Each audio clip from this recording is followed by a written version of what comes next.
Members of Congress, I have the high privilege and the distinct honor of presenting to you the President of the United States.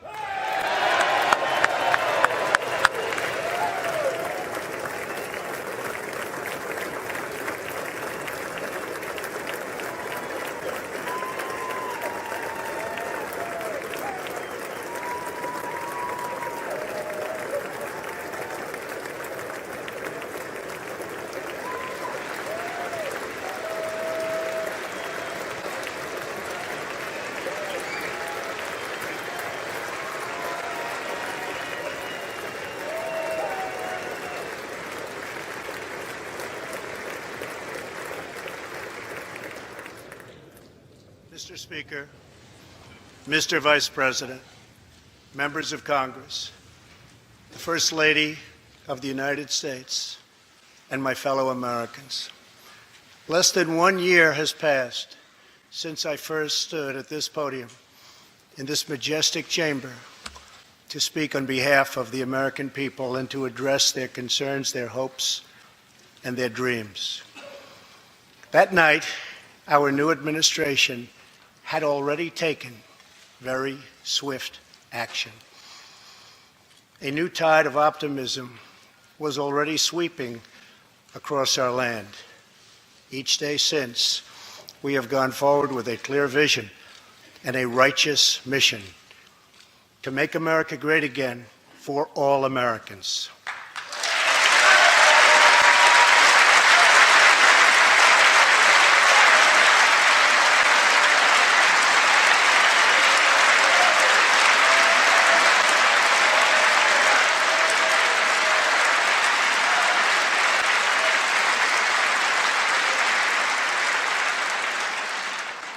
Over the last year, we have made incredible progress and achieved extraordinary success. We have faced challenges we expected and others we could never have imagined. We have shared in the heights of victory and the pains of hardship. We have endured floods and fires and storms. But through it all, we have seen the beauty of America's soul and the steel in America's spine. Each test has forged new American heroes to remind us who we are and show us what we can be.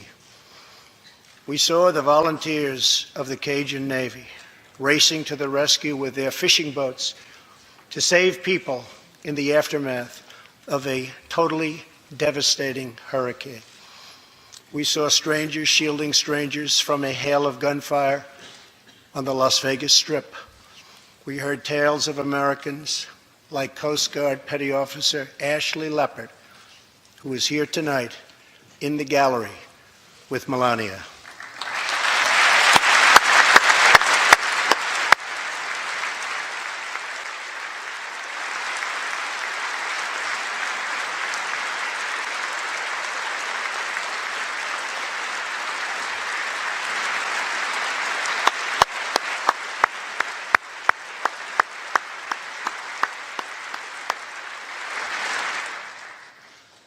Ashley was aboard one of the first helicopters on the scene in Houston during the Hurricane Harvey. Through 18 hours of wind and rain, Ashley braved live power lines and deep water to help save more than 40 lives. Ashley, we all thank you. Thank you very much.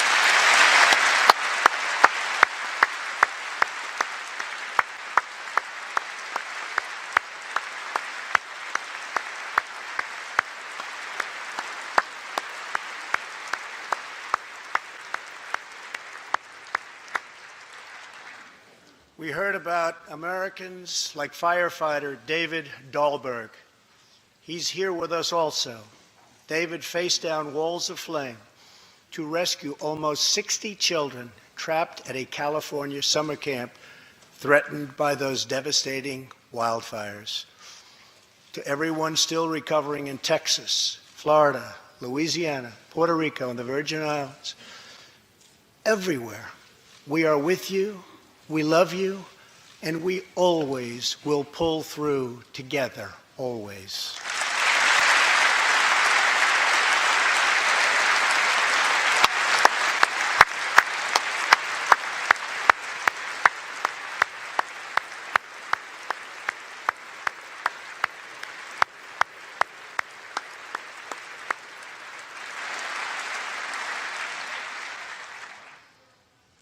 Thank you to David and the brave people of California. Thank you very much, David.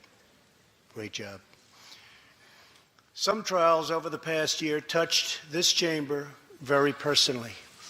With us tonight is one of the toughest people ever to serve in this House, a guy who took a bullet, almost died, and was back to work 3.5 months later, the legend from Louisiana, Congressman Steve Scalise.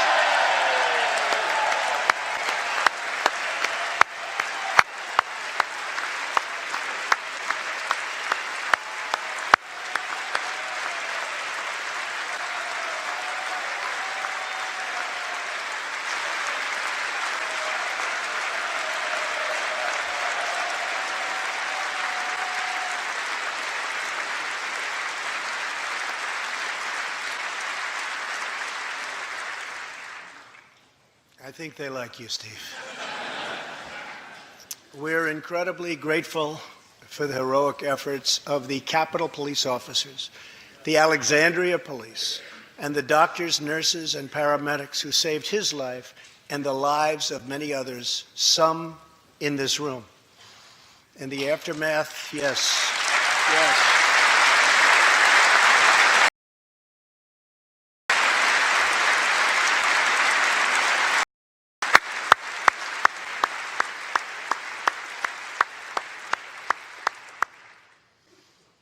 In the aftermath, call upon all of us to set aside our differences, to seek out common ground, and to summon the unity we need to deliver for the people.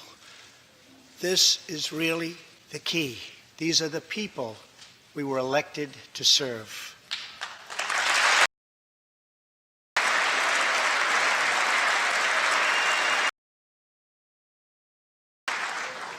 Over the last year, the world has seen what we always knew, that no people on earth are so fearless as Americans. If there is a mountain, we climb it. If there's a frontier, we cross it. If there's a challenge, we tame it. If there's an opportunity, we seize it. So let's begin tonight by recognizing that the state of our because our people are strong.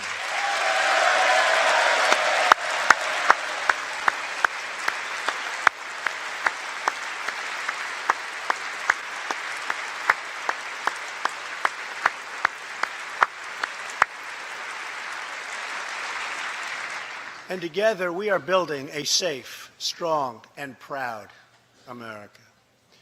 Since the election, we have created 2.4 million new jobs, including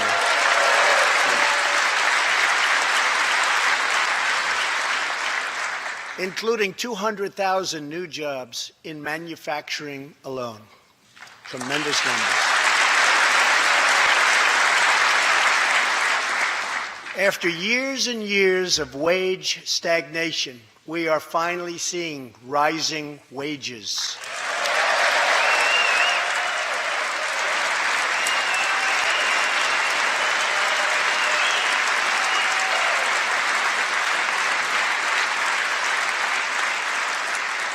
Unemployment claims have hit a 45-year low.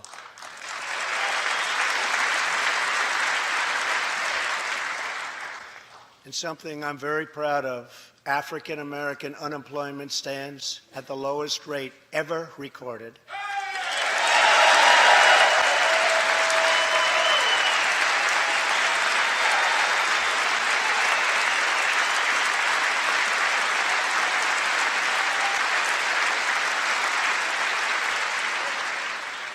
And Hispanic American unemployment has also reached the lowest levels in history.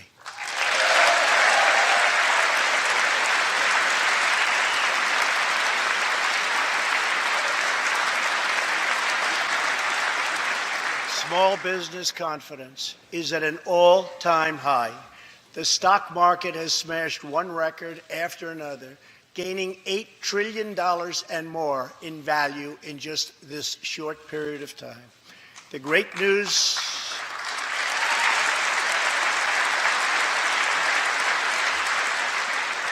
The great news for Americans, 401k, retirement pension, and college savings accounts have gone through the roof.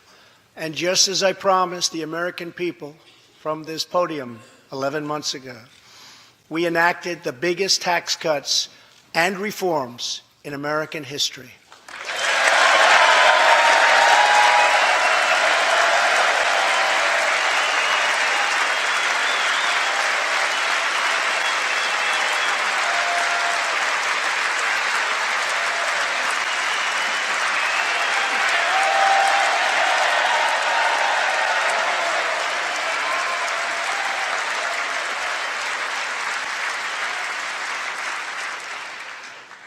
Our massive tax cuts provide tremendous relief for the middle class and small business. To lower tax rates for hardworking Americans, we nearly doubled the standard deduction for everyone.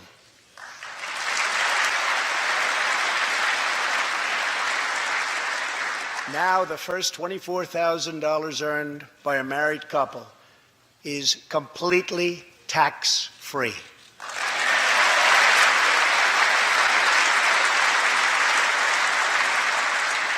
We also doubled the child tax credit.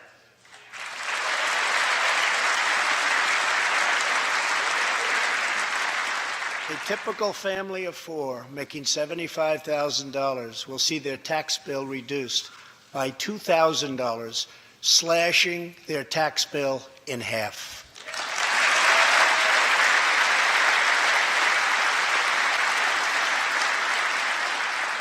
In April, this will be the last time you will ever file under the old and very broken system, and millions of Americans will have more take-home pay starting next month, a lot more.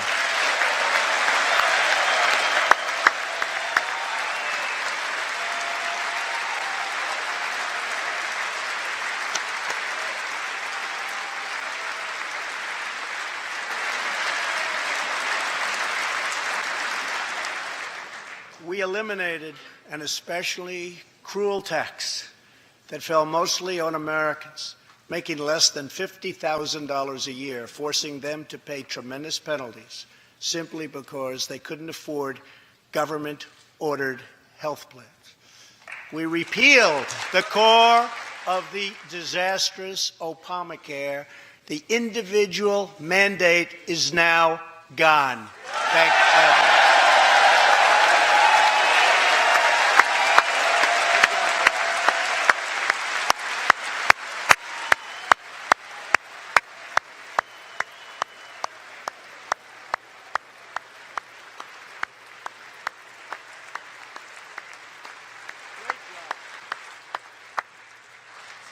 We slashed the business tax rate from 35% all the way down to 21%, so American companies can compete and win against anyone else anywhere in the world.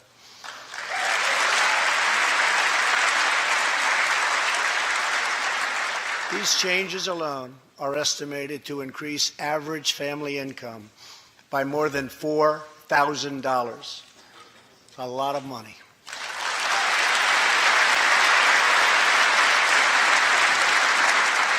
Small businesses have also received a massive tax cut and can now deduct 20% of their business income. Here tonight are Steve Staub and Sandy Keplinger of Staub Manufacturing, a small, beautiful business in Ohio. They've just finished the best year in their 20-year history.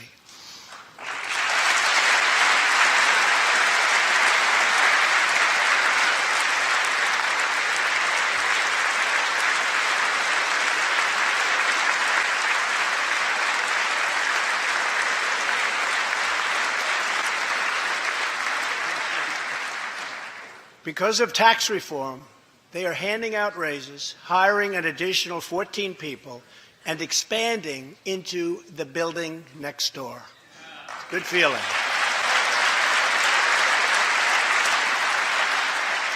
One of Staub's employees, Corey Adams, is also with us tonight. Corey is an all-American worker. He supported himself through high school, lost his job during the 2008 recession, and was later hired by Staub, where he trained to become a welder. Like many hardworking Americans, Corey plans to invest his tax cut raise into his new home and his two daughters' education. Corey, please stand.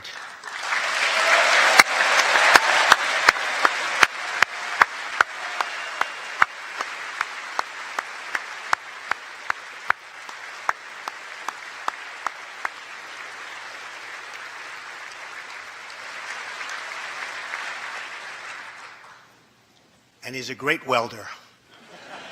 I was told that by the man that owns that company that's doing so well. So congratulations, Corey. Since we passed tax cuts, roughly 3 million workers have already gotten tax cut bonuses, many of them thousands and thousands of dollars per worker, and it's getting more every month, every week. Apple has just announced it plans to invest a total of $350 billion in America and hire another 20,000 workers.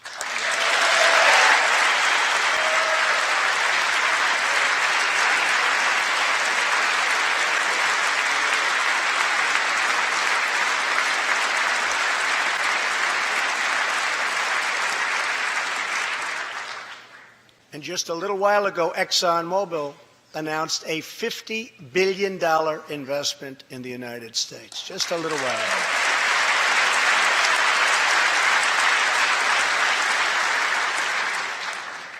This, in fact, is our new American moment.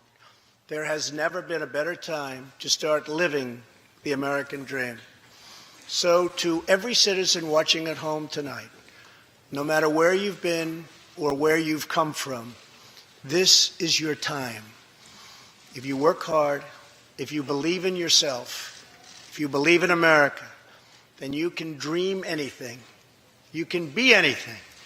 And together, we can achieve absolutely anything.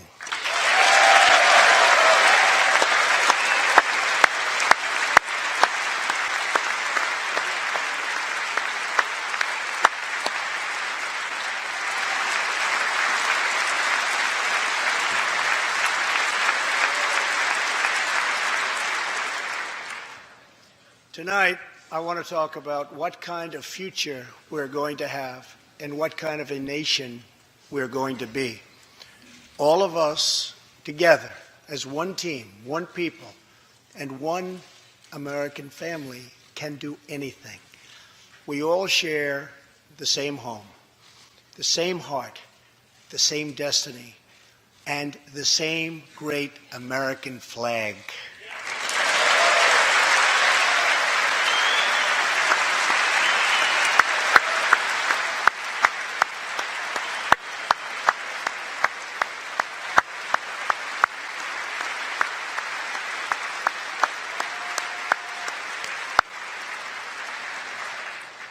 Together, we are rediscovering the American way.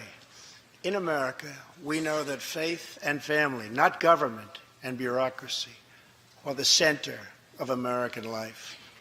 The motto is, "In God we trust."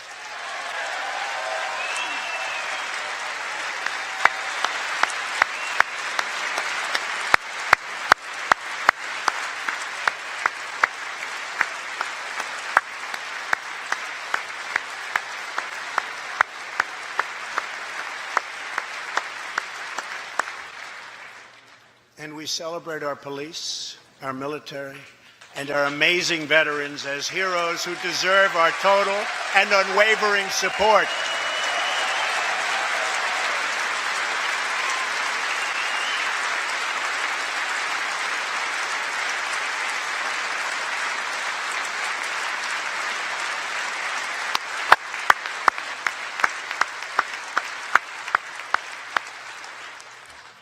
Here tonight is Preston Sharp, a 12-year-old boy from Redding, California, who noticed that veterans' graves were not marked with flags on Veterans Day.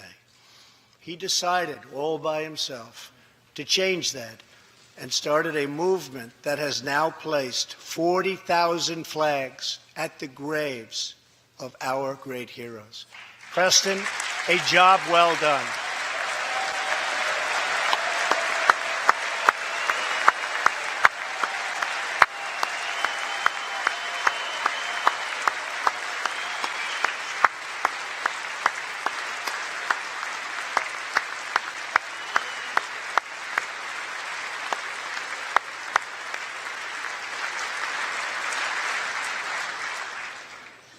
Young patriots like Preston teach all of us about our civic duty as Americans. And I met Preston a little while ago, and he is something very special that I can tell you. Great future. Thank you very much for all you've done, Preston. Thank you very much.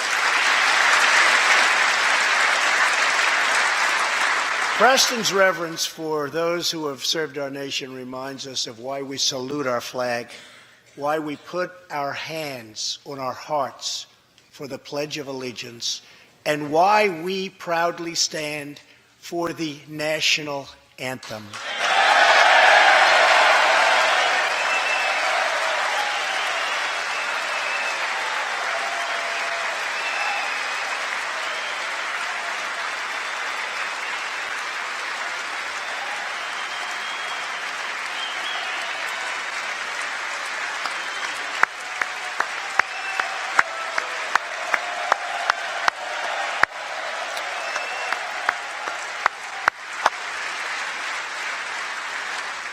Americans love their country, and they deserve a government that shows them the same love and loyalty in return. For the last year, we have sought to restore the bonds of trust between our citizens and their government. Working with the Senate, we are appointing judges who will interpret the Constitution as written, including a great new Supreme Court justice and more circuit court judges than any new administration in the history of our country.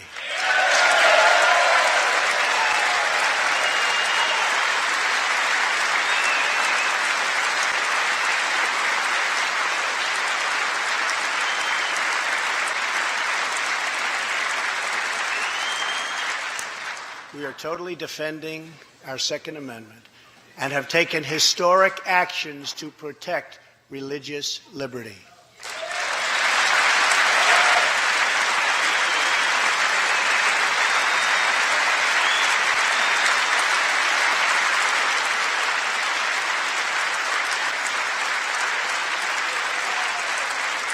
And we are serving our brave veterans, including giving our veterans choice in their health care decisions.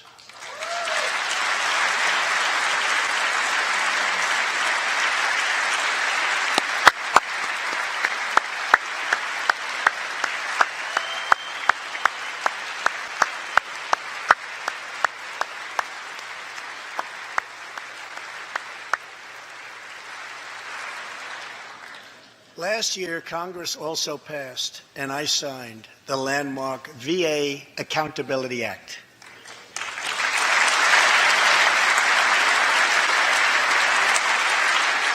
Since its passage, my administration has already removed more than 1,500 VA employees who failed to give our veterans the care they deserve, and we are hiring talented people who love our vets as much as we do.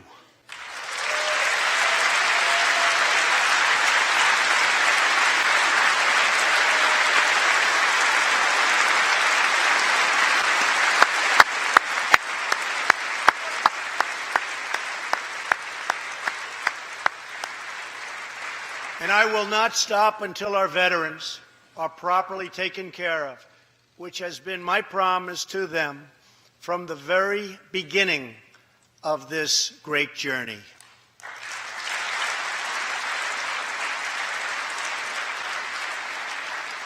All Americans deserve accountability and respect, and that's what we are giving to our wonderful heroes, our veterans. Thank you.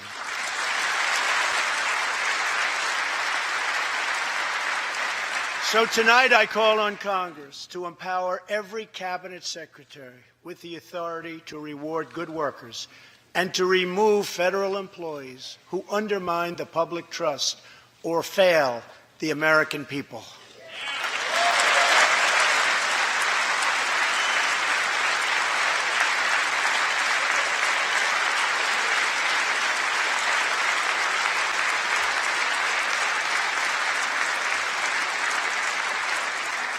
In our drive to make Washington accountable, we have eliminated more regulations in our first year than any administration in the history of our country.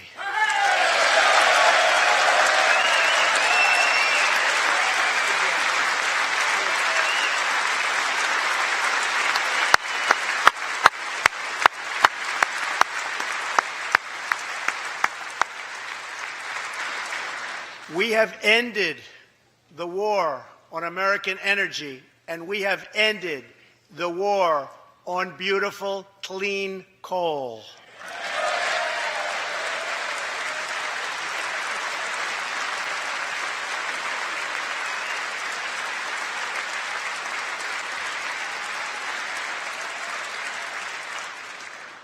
We are now very proudly an exporter of energy to the world.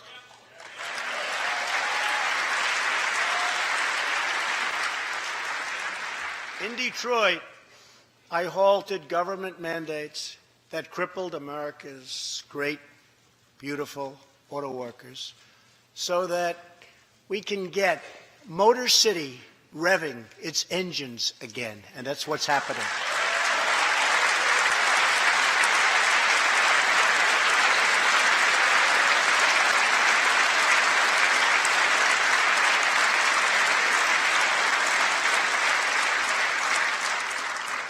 Many car companies are now building and expanding plants in the United States, something we haven't seen for decades.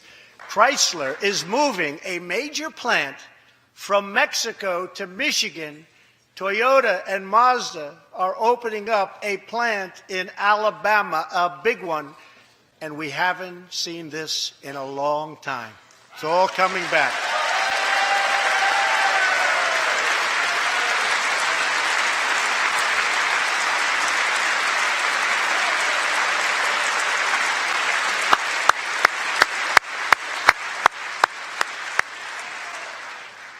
Very soon, auto plants and other plants will be opening up all over our country.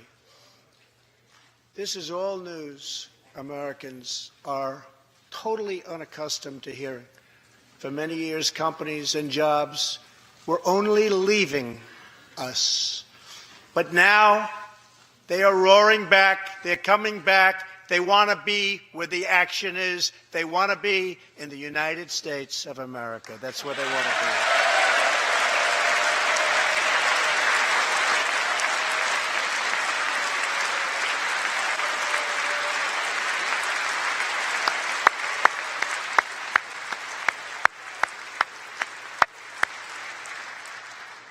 Exciting progress is happening every single day. To speed access to breakthrough cures and affordable generic drugs, last year, the FDA approved more new and generic drugs and medical devices than ever before in our country's history.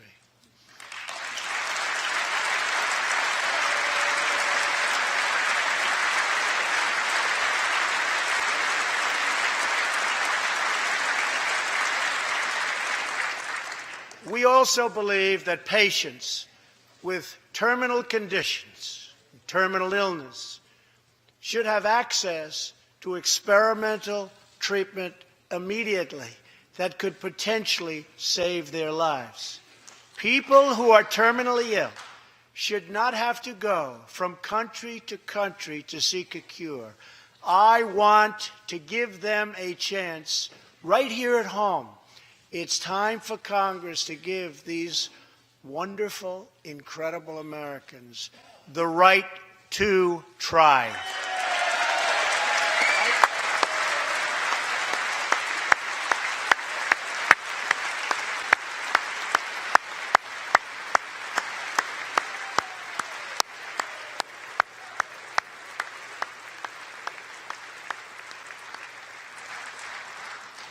One of my greatest priorities is to reduce the price of prescription drugs.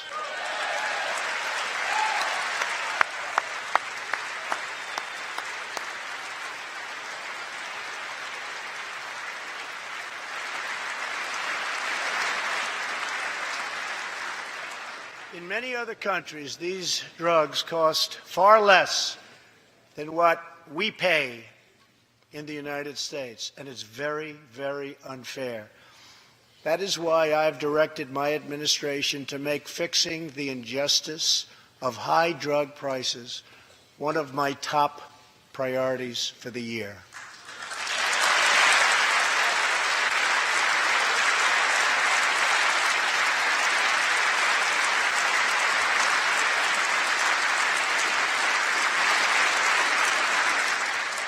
And prices will come down substantially. Watch. America has also finally turned the page on decades of unfair trade deals that sacrificed our prosperity and shipped away our companies, our jobs, and our wealth. Our nation has lost its wealth, but we're getting it back so fast. The era of economic surrender is totally over. From now on, we expect trading relationships to be fair and, very importantly, reciprocal.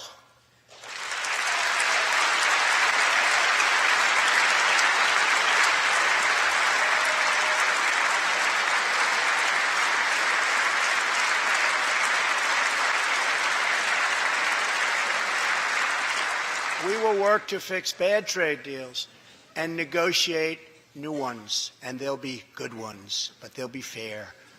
And we will protect American workers and American intellectual property through strong enforcement of our trade rules.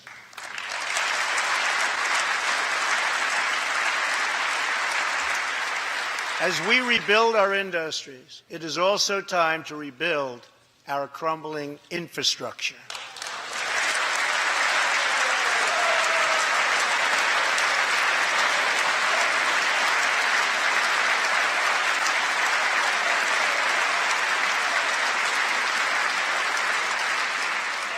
America is a nation of builders.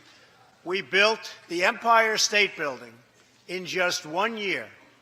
Isn't it a disgrace that it can now take 10 years just to get a minor permit approved for the building of a simple road?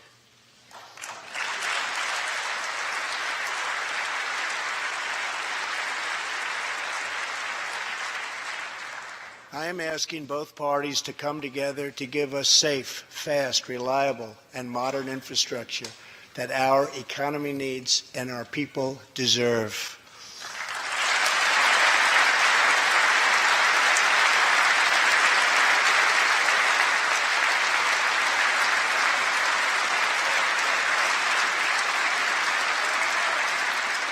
Tonight, I'm calling on Congress to produce a bill that generates at least $1.5 trillion for the new infrastructure investment that our country so desperately needs. Every federal dollar should be leveraged by partnering with state and local governments and, where appropriate, tapping into private sector investment to permanently fix the infrastructure deficit, and we can do it.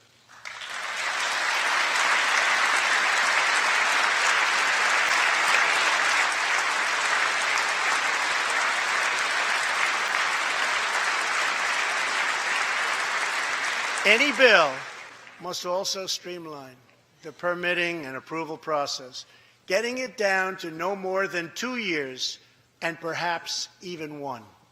Together, we can reclaim our great building heritage.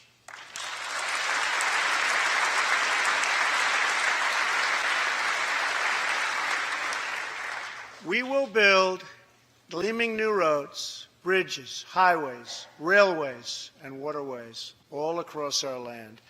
And we will do it with American heart, American hands, and American grit.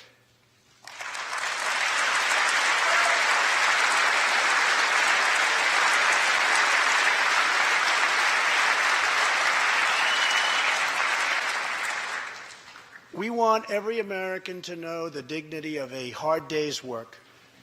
We want every child to be safe in their home at night. And we want every citizen to be proud of this land that we all love so much.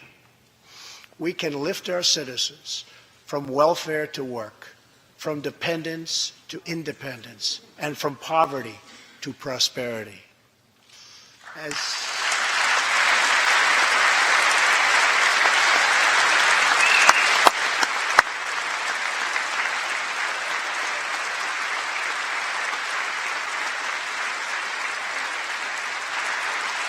As tax cuts create new jobs, let's invest in workforce development and let's invest in job training, which we need so badly.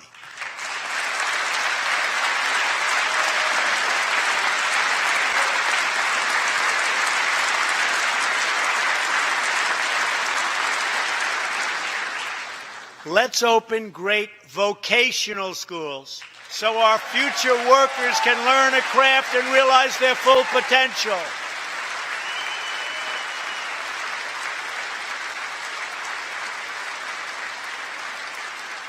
And let's support working families by supporting paid family leave.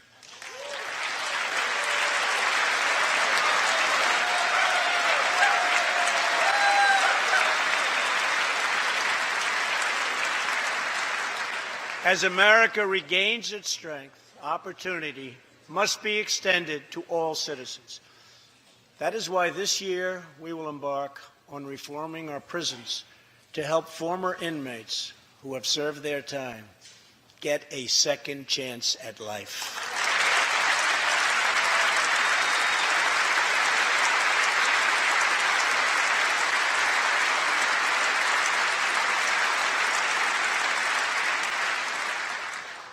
Struggling communities, especially immigrant communities, will also be helped by immigration policies that focus on the best interests of American workers and American families.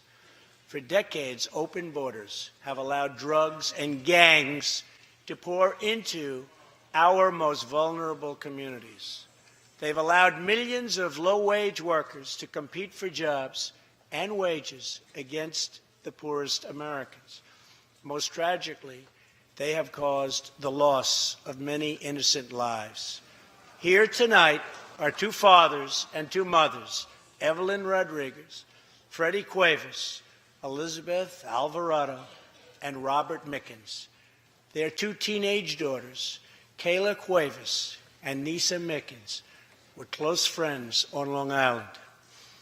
But in September 2016, on the eve of Nisa's 16th birthday, such a happy time it should have been, neither of them came home. These two precious girls were brutally murdered while walking together in their hometown. 6 members of the savage MS-13 gang have been charged with Kayla and Nisa's murders. Many of these gang members took advantage of glaring loopholes in our laws to enter the country as illegal, unaccompanied, alien minors and wound up in Kayla and Nisa's high school. Evelyn, Elizabeth, Freddie, and Robert, tonight everyone in this chamber is praying for you. Everyone in America is grieving for you. Please stand. Thank you very much.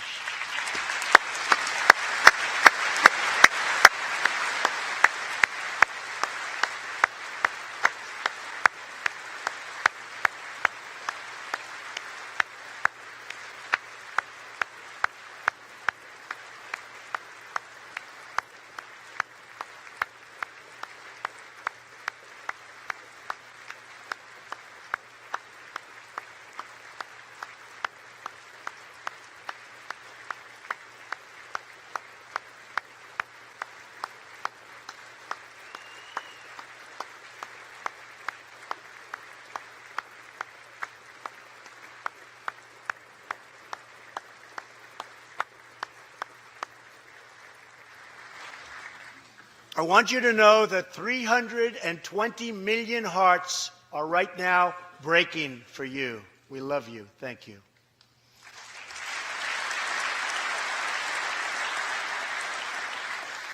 While we cannot imagine the depths of that kind of sorrow, we can make sure that other families never have to endure this kind of pain. Tonight I am calling on Congress to finally close the deadly loopholes that have allowed MS-13 and other criminal gangs to break into our country. We have proposed new legislation that will fix our immigration laws and support our ICE and Border Patrol agents. These are great people. These are great, great people that work so hard in the midst of such danger so that this can never happen again.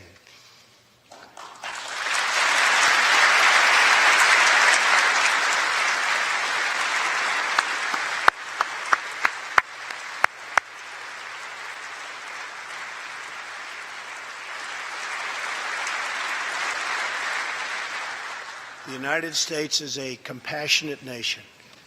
We are proud that we do more than any other country anywhere in the world to help the needy, the struggling, and the underprivileged all over the world.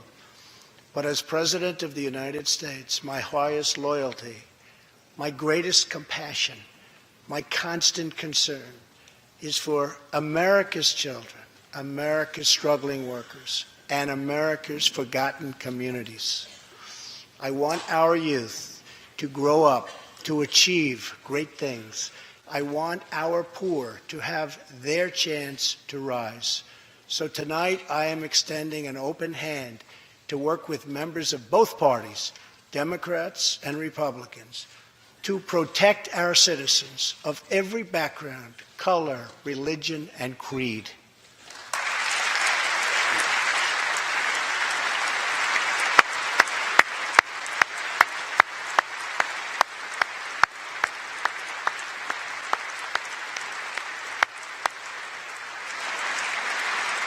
My duty, and the sacred duty of every elected official in this chamber, is to defend Americans, to protect their safety, their families, their communities, and their right to the American dream. Because Americans are dreamers too.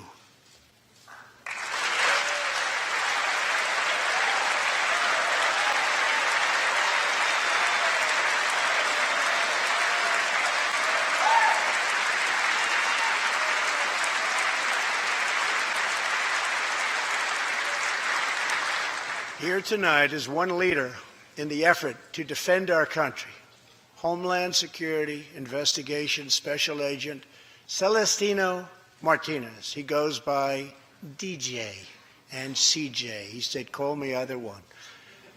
So we'll call you CJ. Served 15 years in the Air Force before becoming an ICE agent and spending the last 15 years fighting gang violence and getting dangerous criminals off of our streets. Tough job. At one point, MS-13 leaders ordered CJ's murder, and they wanted it to happen quickly. But he did not cave to threats or to fear. Last May, he commanded an operation to track down gang members on Long Island. His team has arrested nearly 400, including more than 220 MS-13 gang members. And I have to tell you what the Border Patrol and ICE have done. We have sent thousands and thousands and thousands of MS-13 horrible people out of this country or into our prisons. So I just want to congratulate you, CJ. You're a brave guy. Thank you very much.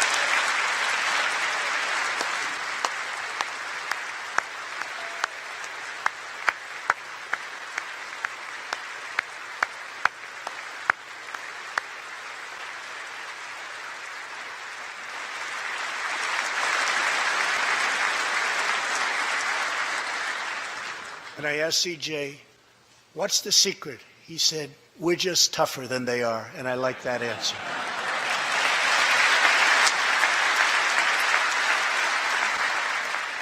Now let's get Congress to send you, and all of the people in this great chamber have to do it. We have no choice. CJ, we're going to send you reinforcements, and we're going to send them to you quickly. It's what you need.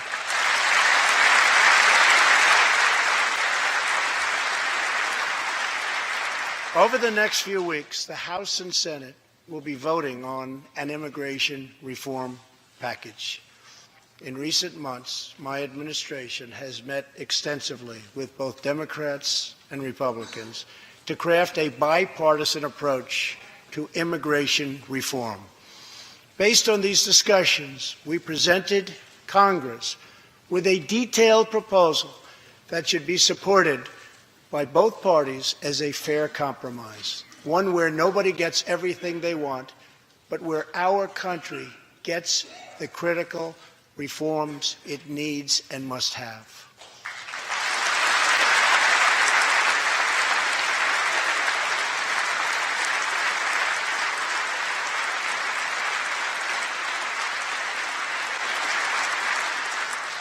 Here are the 4 pillars of our plan.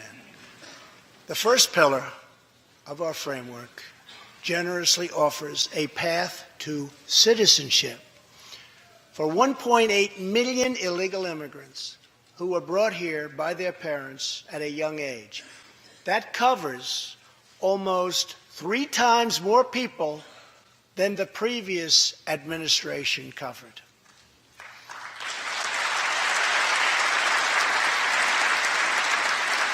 Under our plan, those who meet education and work requirements and show good moral character will be able to become full citizens of the United States over a 12-year period.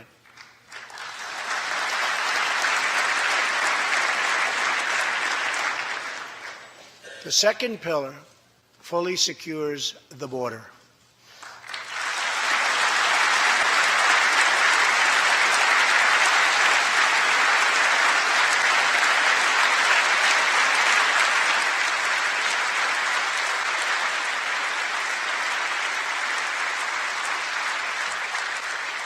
That means building a great wall on the southern border, and it means hiring more heroes like CJ to keep our communities safe.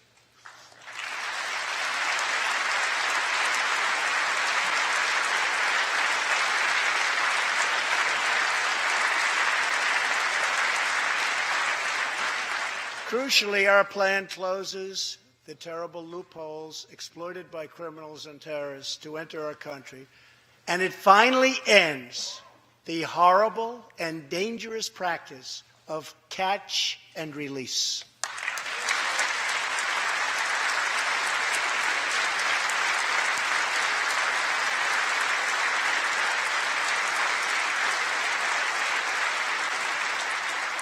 The third pillar ends the visa lottery, a program that randomly hands out green cards without any regard for skill, merit, or the safety of American people.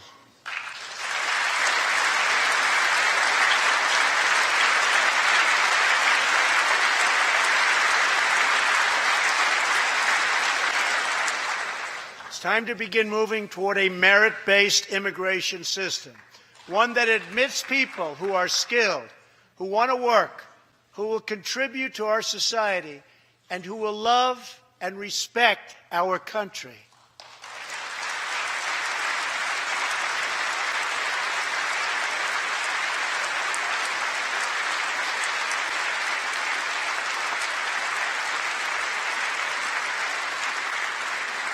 The fourth and final pillar protects the nuclear family by ending chain migration.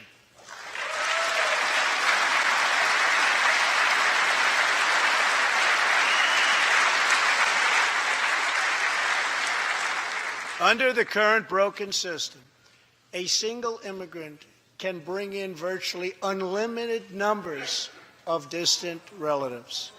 Under our plan, we focus on the immediate family by limiting sponsorships to spouses and minor children.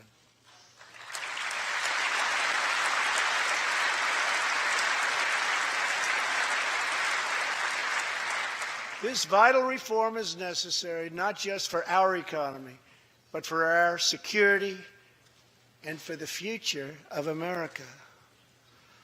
In recent weeks, 2 terrorist attacks in New York were made possible by the visa lottery and chain migration. In the age of terrorism, these programs present risks we can just no longer afford. It's time to reform.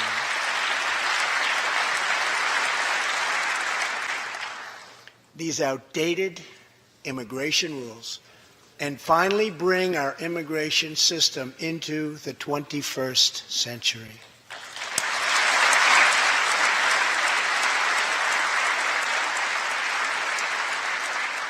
These 4 pillars represent a down-the-middle compromise and one that will create a safe, modern, and lawful immigration system.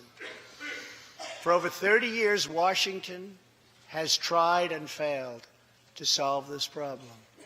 This Congress can be the one that finally makes it happen.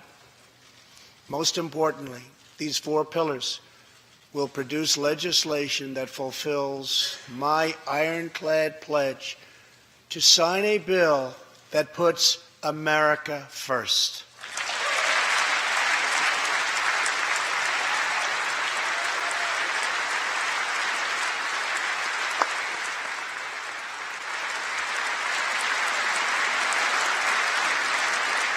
So let's come together, set politics aside, and finally get the job done.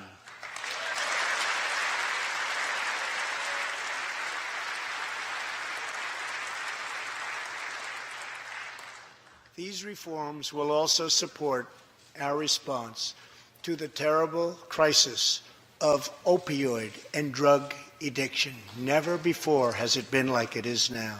It is terrible. We have to do something about it. In 2016, we lost 64,000 Americans to drug overdoses, 174 deaths per day, 7 per hour. We must get much tougher on drug dealers and pushers if we are going to succeed in stopping this scourge.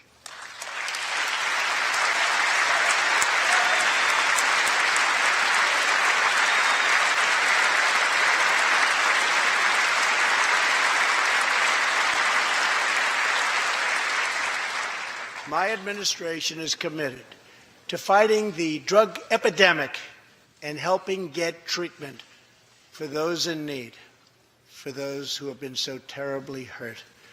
The struggle will be long and it will be difficult, but as Americans always do, in the end, we will succeed, we will prevail.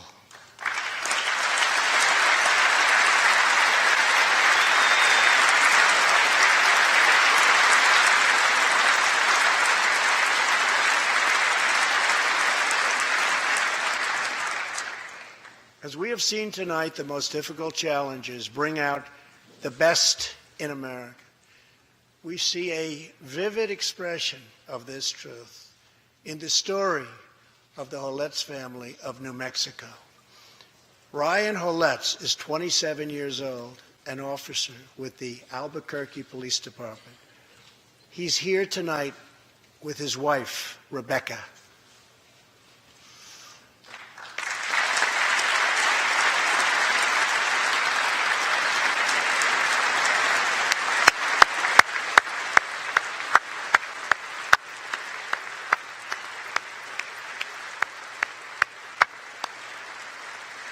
Thank you, Ryan.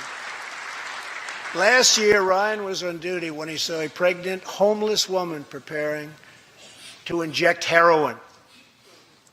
When Ryan told her she was going to harm her unborn child, she began to weep. She told him she didn't know where to turn, but badly wanted a safe home for her baby. In that moment, Ryan said he felt God speak to him. You will do it because you can. He heard those words. He took out a picture of his wife and their 4 kids. Then he went home to tell his wife, Rebecca. In an instant, she agreed to adopt. The Hollettes named their new daughter Hope. Ryan and Rebecca, you embody the goodness of our nation. Thank you.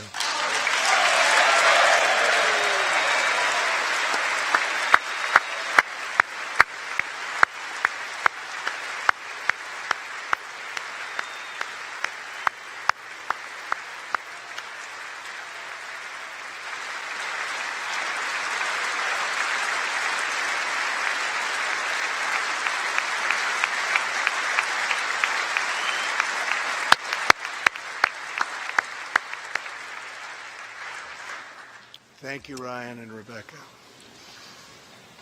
As we rebuild America's strength and confidence at home, we are also restoring our strength and standing abroad. Around the world, we face rogue regimes, terrorist groups, and rivals like China and Russia that challenge our interests, our economy, and our values.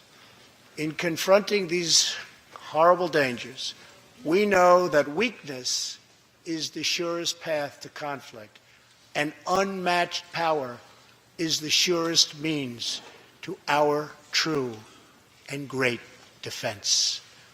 For this reason, I am asking Congress to end the dangerous defense sequester and fully fund our great military.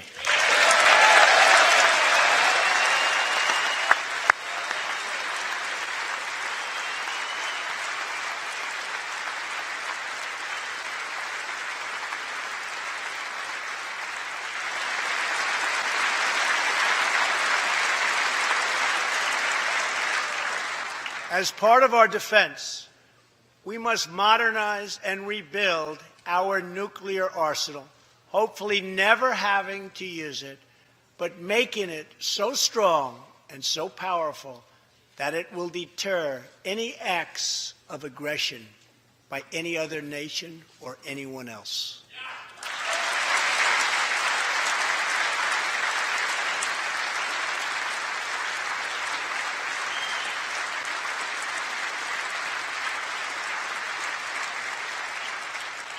Perhaps someday in the future there will be a magical moment when the countries of the world will get together to eliminate their nuclear weapons. Unfortunately, we are not there yet, sadly. Last year, I also pledged that we would work with our allies to extinguish ISIS from the face of the earth.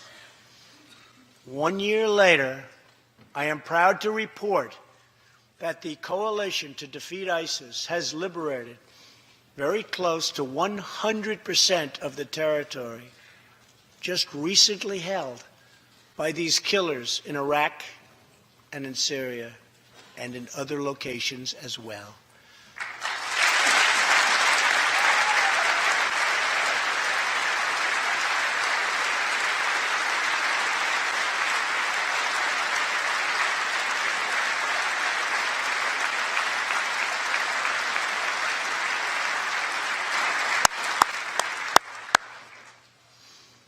But there is much more work to be done.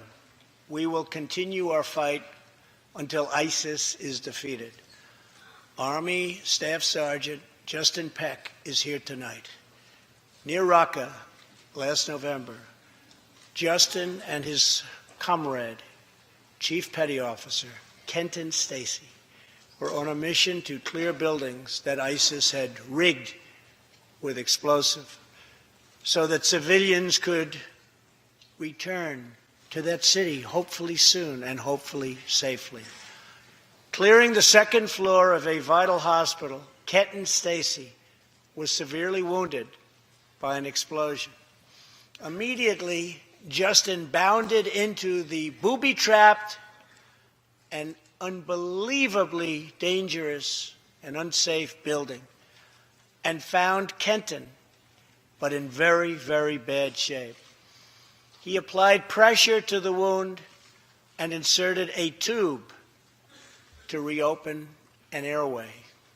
He then performed CPR for 20 straight minutes during the ground transport and maintained artificial respiration through 2.5 hours and through emergency surgery. Kenton Stacy would have died if it were not for Justin's selfless love for his fellow warrior. Tonight, Kenton is recovering in Texas. Raqqa is liberated, and Justin is wearing his new Bronze Star with a V for Valor. Staff Sergeant Peck, all of America salutes you.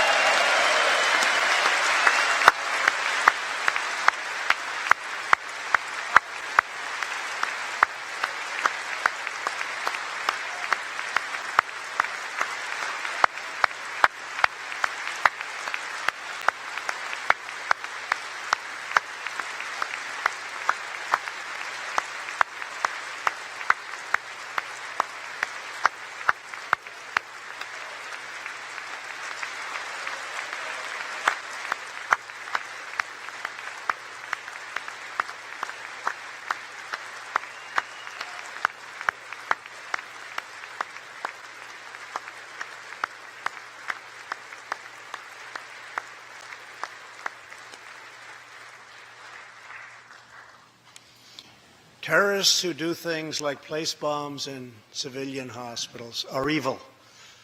When possible, we have no choice but to annihilate them. When necessary, we must be able to detain and question them. But we must be clear. Terrorists are not merely criminals.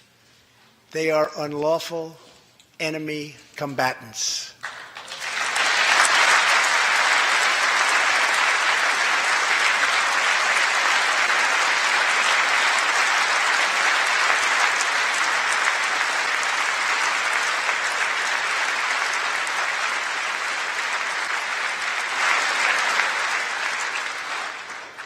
And when captured overseas, they should be treated like the terrorists they are.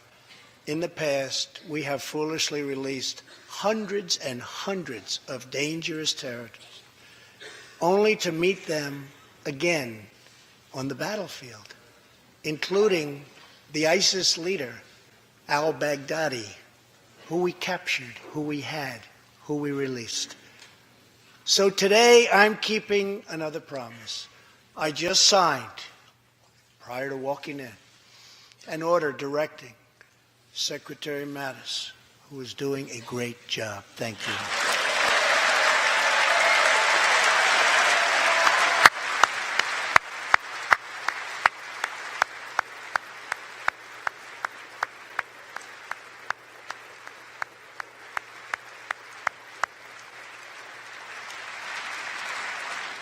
To re-examine our military detention policy and to keep open the detention facilities in Guantanamo Bay.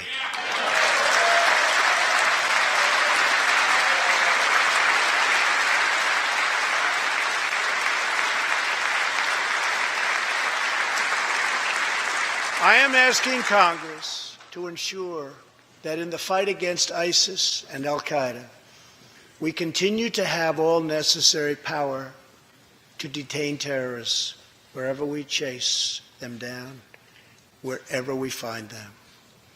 And in many cases, for them, it will now be Guantanamo Bay.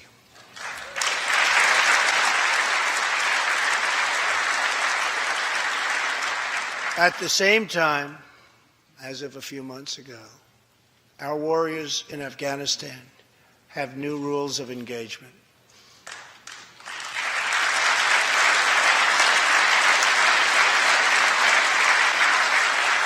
Along with their heroic Afghan partners, our military is no longer undermined by artificial timelines, and we no longer tell our enemies our plans.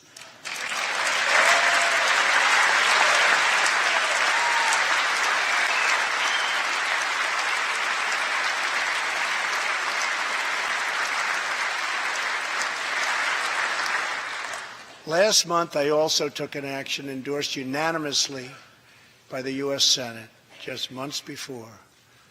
I recognized Jerusalem as the capital of Israel.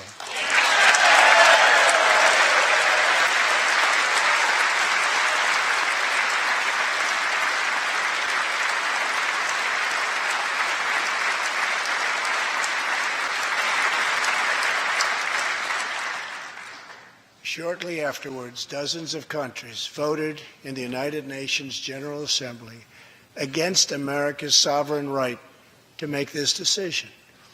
In 2016, American taxpayers generously sent those same countries more than $20 billion in aid. That is why tonight I am asking Congress to pass legislation to help ensure American foreign assistance dollars always serve American interests and only go to friends of America, not enemies of America.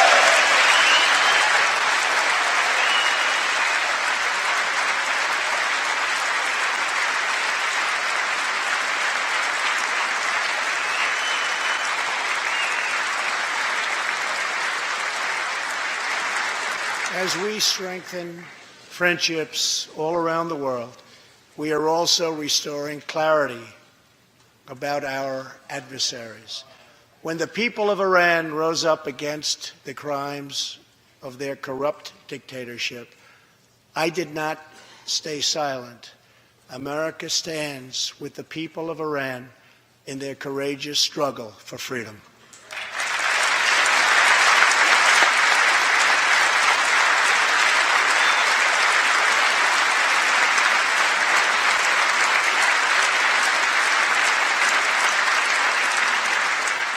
I am asking Congress to address the fundamental flaws in the terrible Iran nuclear deal.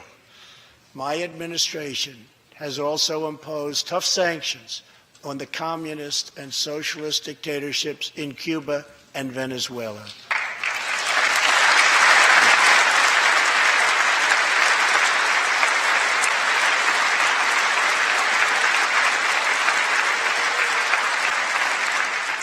But no regime has oppressed its own citizens more totally or brutally than the cruel dictatorship in North Korea. North Korea's reckless pursuit of nuclear missiles could very soon threaten our homeland. We are waging a campaign of maximum pressure to prevent that from ever happening. Past experience has taught us that complacency and concessions only invite aggression and provocation.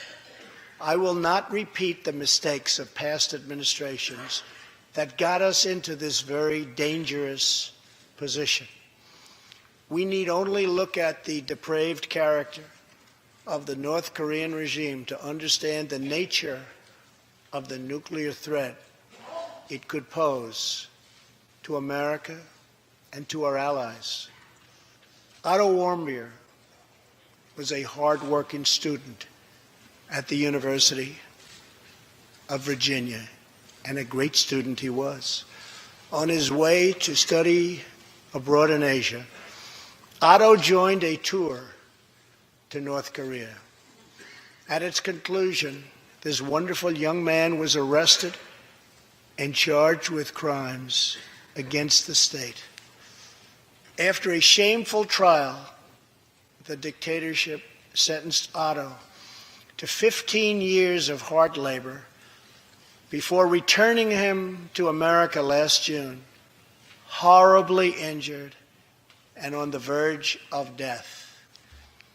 He passed away just days after his return.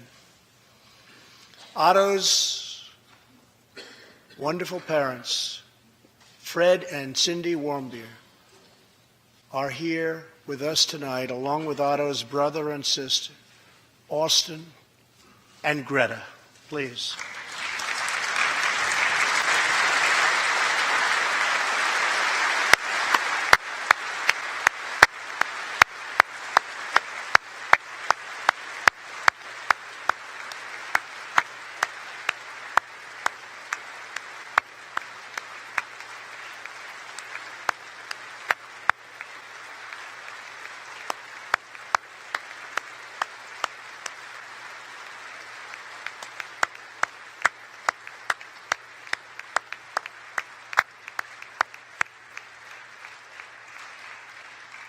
Incredible people.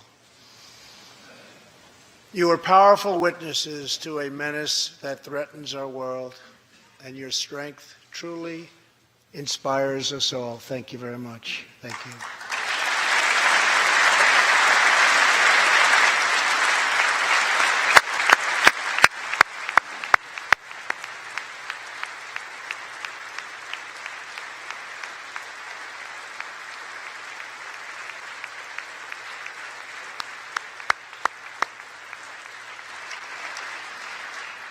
Tonight, we pledge to honor Otto's memory with total American resolve. Thank you. Finally,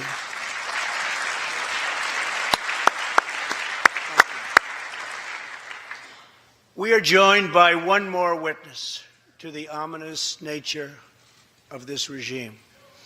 His name is Mr. Ji Sung-ho. In 1996, Sung-ho was a starving boy in North Korea.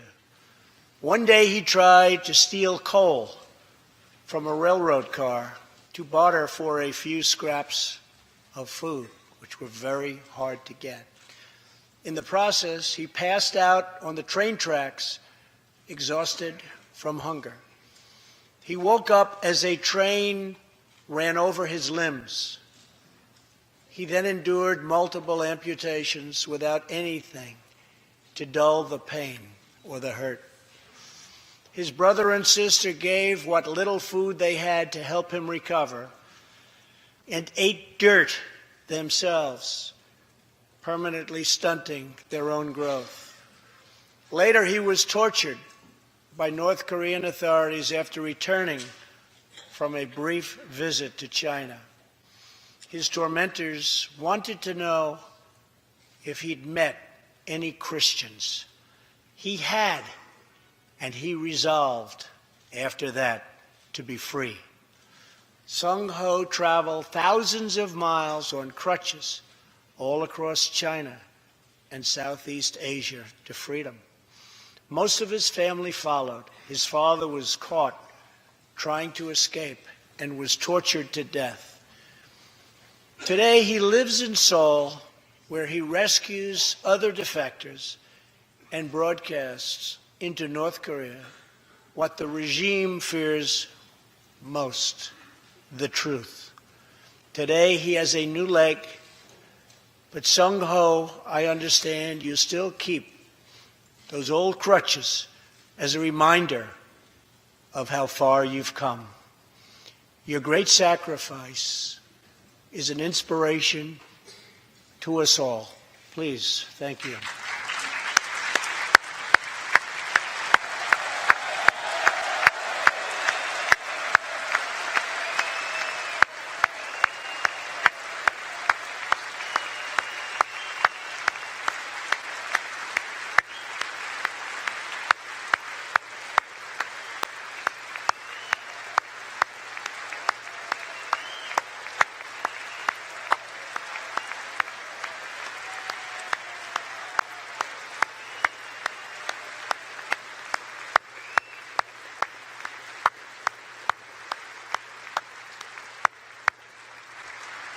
Sung-ho's story is a testament to the yearning of every human soul to live in freedom.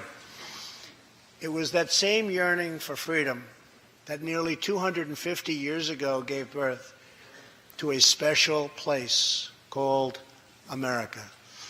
It was a small cluster of colonies caught between a great ocean and a vast wilderness. It was home to an incredible people with a revolutionary idea that they could rule themselves, that they could chart their own destiny, and that together they could light up the entire world. That is what our country has always been about. That is what Americans have always stood for, always strived for, and always done. Atop the dome of this Capitol stands the Statue of Freedom. She stands tall and dignified among the monuments to our ancestors who fought and lived and died to protect her. Monuments to Washington and Jefferson and Lincoln and King. Memorials to the heroes of Yorktown and Saratoga.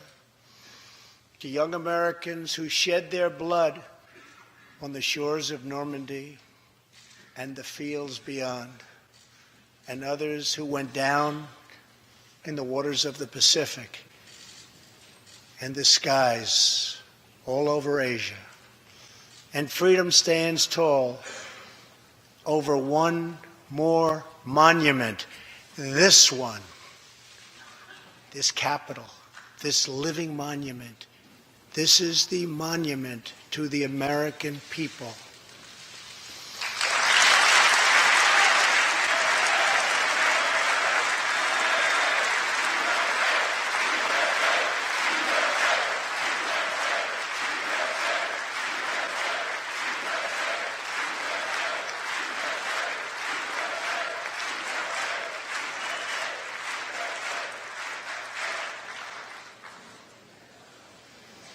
We're a people whose heroes live not only in the past, but all around us, defending hope, pride, and defending the American way.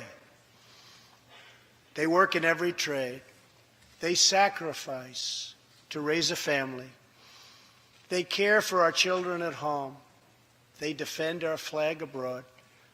And they are strong moms and brave kids. They are firefighters and police officers and border agents, medics and Marines. But above all else, they are Americans. And this capital, this city, this nation belongs entirely to them.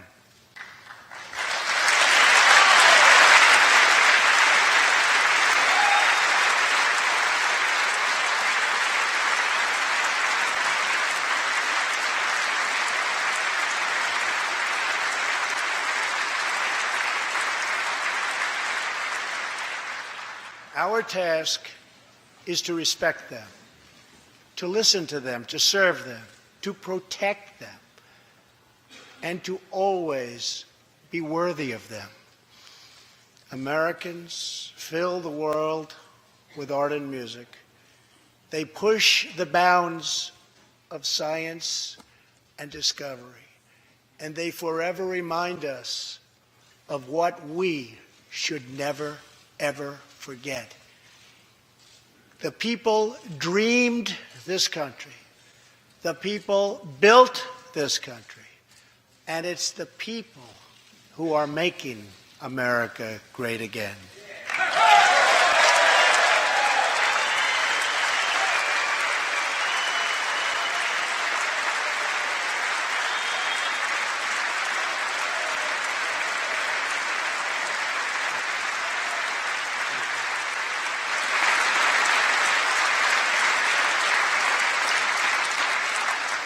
As long as we are proud of who we are and what we are fighting for, there is nothing we cannot achieve. As long as we have confidence in our values, faith in our citizens, and trust in our God, we will never fail. Our families will thrive.